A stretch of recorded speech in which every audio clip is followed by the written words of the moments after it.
नमस्कार शेतकरी मित्रांनो, सर्वांचं USK ॲग्रो सायन्सच्या युट्यूब चॅनलला सर्वांचं स्वागत. आज आपण आलेलो आहोत तिळवण, तालुका सटाणा, जिल्हा नाशिक या गावातील अमोलक गुंजाळ यांच्या प्लॉटवरती. तर आज आपण यांच्याशी चर्चा करणार आहोत. प्लॉट आहे, कुठल्या व्हरायटीचा प्लॉट आहे आपला? थॉम्सन व्हरायटीचा प्लॉट आहे. साधारणपणे आपलं क्षेत्र किती आहे द्राक्ष बागेचं? द्राक्ष बागेचं साधारण 4 एकर क्षेत्र आहे. 4 एकर क्षेत्र आहे. अच्छा, आता हे जे आपला जो प्लॉट आहे हे कटिंग कधीच आहे आपलं? ही 1 ऑगस्ट 2025. 1 ऑगस्टचं कटिंग आहे. हो. आता आपण पाहतोय की गेल्या मे महिन्यापासून आज अखेर आपण पाऊस बघतोय किती झालाय.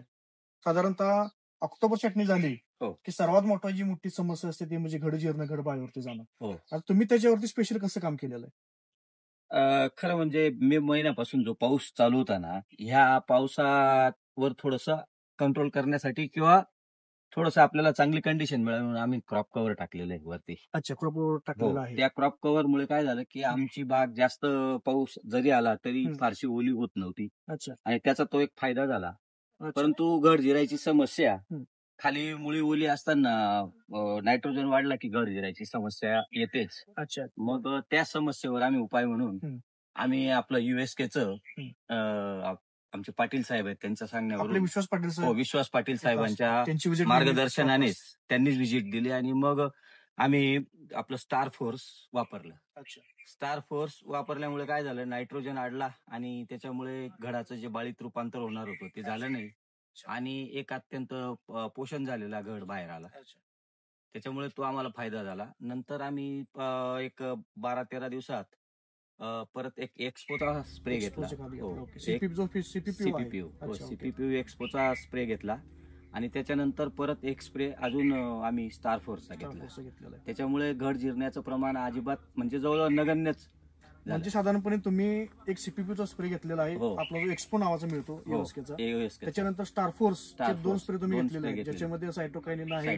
त्याच्यानंतर आपण त्या ठिकाणी सीवीड देखील त्या ठिकाणी आहे. तर एकंदरीत घड जिरणं ही जी काही समस्या याच्यावर तुम्ही जे काम केलं ते करून तुम्ही एकदम समाधानी? एकदम समाधानी. अच्छा, बाकी आणि काय आपण वापरलेलं USKचं मग आम्ही खालून देताना SRP 9 दिलं. परत वरून स्प्रे मारत असताना अनेक आम्ही बुरशीनाशकांसोबत आपलं SRP वापरलं. परत आपलं त्यांनीच एक सायमो म्हणून प्रॉडक्ट आहे, सायमॉक्झिनिन, ते पण आम्ही वापरलेलं आहे. त्याच्यामुळे डाउनीवर त्याच्यावर आम्हाला चांगला कंट्रोल मिळाला. कुठल्याही प्रकारचा आजही बागेत काही कुठल्या प्रकारचा रोग दिसत नाही. प्रत्येक म्हणजे 2011 पासून जे तुम्ही USKला फॉलो करताय तेव्हापासून आज अखेर तुम्हाला उत्पन्न कसं भेटते? आता कसं आहे, आम्ही एक्सपोर्टसाठी माल तयार करतो त्याच्यामुळे त्याच्यावर काही मर्यादा येतात. काही कीटकनाशक किंवा बुरशीनाशक आम्हाला वापरता येत नाही. त्याच्यामुळे बाग हेल्दी राहण्यासाठी तसं उत्पन्न आम्हाला थोडंसं कमी घ्यावं लागतं. तरी सुद्धा प्रत्येक बंच आपला सर्वसाधारण एक्सपोर्टला जाईल या हिशोबाने आम्ही जर घेतला तर साधारण 8-9 टन आमचा एक्सपोर्ट होतो एकरी.